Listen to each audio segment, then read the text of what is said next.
All right, we've got an application here. Putting stuff in the calculator. We have some years and we have tuition. And this isn't Jefferson College tuition. This is out of the textbook. I don't even really know what it is. I didn't read the details. I imagine it's average tuition at state-run schools or something like that. We're going to look at how to put this into the calculator, how to find the regression line, how good a fit it is, and use it to make some predictions. Got the notes down there. First thing, before I put stuff in the calculator, I'm not putting in year 1997, right? We're going to let 0 represent the first year, and then our x value is going to be the number of years since that first year, just like we've been doing all semester. So to put this in, go to Stat,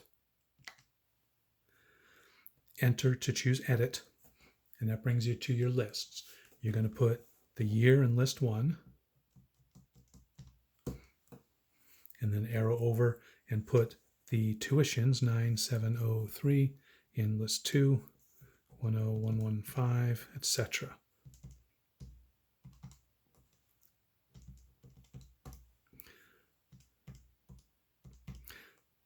Right? Be careful to type them in correctly, and also make sure you've got the same number in each list. If the lists aren't the same length, this won't work. First thing I want to do is look at what we call a scatter plot. I want to look at these points on the graph. So I want to go to Graph and then Zoom. Two ways to do it. You can either hit 9 or you can scroll down to Zoom Stat. And that adjusts your window automatically to show all of the points. Just like we've done in class with our word problems, we had to adjust the window manually. When we're talking about graphing these points, we do have that zoom that does it automatically for us. And we can see there's our tuition to first year, second, third, fourth, fifth. And we can see the trend. My math lab is going to ask you, it's going to give you a couple pictures and say which one of these looks most like what you've got there. You're not going to have to type all that stuff into my math lab. Now let's do the regression. I want to go to Stat again and over to Calc. And I want to ask it, what's the equation of the line that does the best job of going through these points? And that is what we call linear regression. We're going to find the equation of a line, and then later we're going to find the equation of different kinds of graphs like exponential or polynomial. But for right now, I want linreg. And just hit enter. It knows to use list 1 and list 2. Now we've got y equals ax plus b. A is 583.9 and B is 9674.8. What that means is that the line that does the best job of fitting through this data is the line y equals 5, 8, I'll just round it off to 4 times x plus 9, 6, 7, I'll round it up to 5. Okay, y equals that is the line that does the best job of going through that data. And how good a job does it do? Our R value here is 0.989. That's very good. That's our correlation coefficient, 0.989. My math lab will ask you, is that a good fit? Yes, that's a very good fit.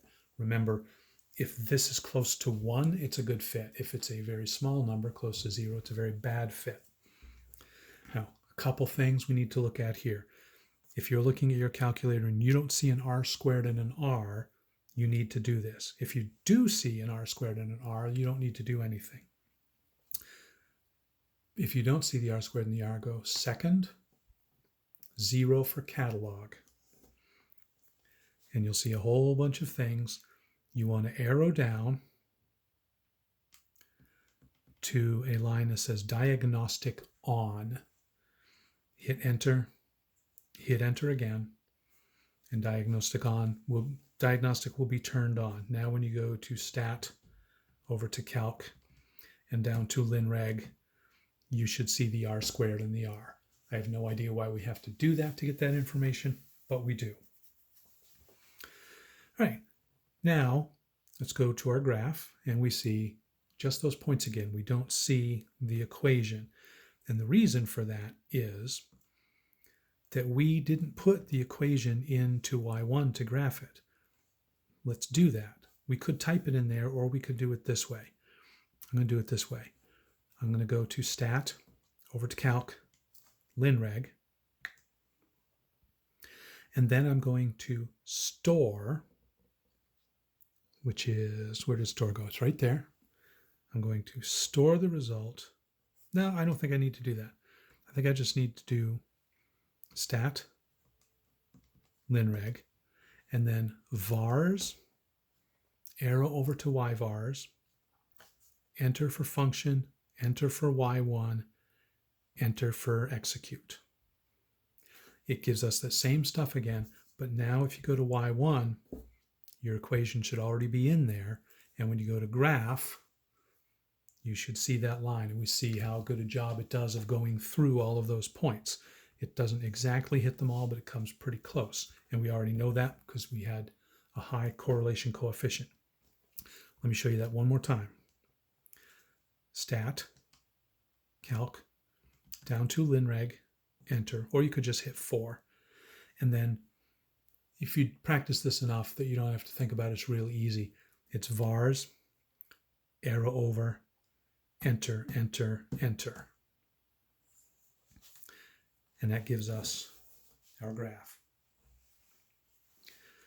MyMathLab will also ask you this multiple choice. It will say which one of these resembles the graph that you get. So you need to be able to do it, but you're not going to have to copy it down or anything. Now, how can we use this? Well, if I want to see what this graph predicts for a particular year, I can go to Trace, and notice it's giving me the point 09703. That's this point right here. That's coming from, that's point 1 from list 1, list 2, you can see up there. And if I use my side arrow, it's going to keep giving me points. It's going to give me the data from this table. That's not what I want. I want the line. So in order to get to the line, I can hit either up arrow or down arrow, and it will toggle between the points and the equation for the line. So if I'm on the line there, now I can move along, and you can see the cursor move, and it will tell me not what the table says, but what the line would predict for any particular year. So if I want to know what the line would predict for 2008, well, how far is that from 1997? That's 11 years from 1997, and 2020 would be 23 years. Well, if I try to put 11 in here, it's going to give me an error because my window is only set up to go from 0 to 4. So I got to set my window first here. Go to window, and it's going from -0.4 to 4.4. I need it to go to 24. So what that's going to do is cram the data over here on the side and give me more years out to the right. Now I can go to Trace, arrow down or up to get to the equation of the line, and put in 11. And it tells me that if this trend continues the way it was going, then in the year 2008, our tuition would be $16,097. And if we went to this year, to 2020, then our tuition is up to $23,104.50. And I don't know how many decimal places MyMathLab's going to ask you for, but this is going to be the process for the problem. Put the stuff in the calculator, get the regression line, find out how good a fit it is, graph it, and use it to make some predictions. That's what regression's all about. We'll do a couple more of these.